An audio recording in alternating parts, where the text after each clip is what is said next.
Hey guys, in this video we're going to unbox the Meguiars Snow Cannon kit, and we're going to see what is inside the box.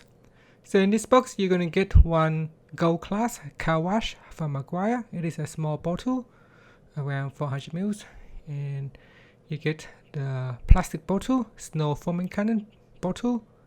It's a white plastic bottle, and then you get a hose right here.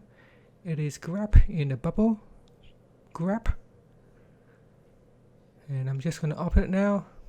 Okay, so I'm going to take out the adjustable foaming hose.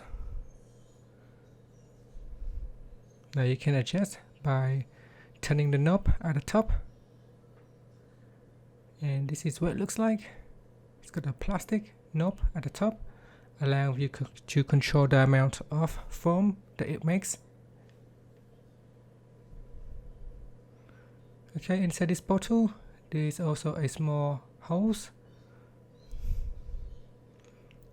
and again this is the car wash right here.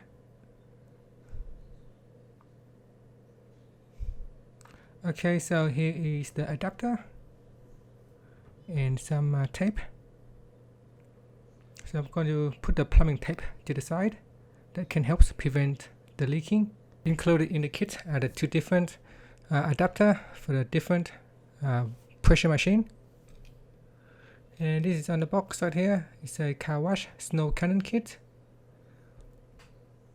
and it's got adjustable foaming volume, durable brass nozzle neck, wide fan, thick stream, spray pattern control, and 1 liter bottle with accurate mixing marks. Okay, before you buy this kit, make sure that it is compatible with your water pressure, because if it's not compatible, you will not be able to use it even if the connector is included. Sometimes the connector are not suitable with your water pressure, so always double check to make sure it is compatible with your water pressure machine before you buy this kit. Thank you for watching this video. Please subscribe to my channel for more videos.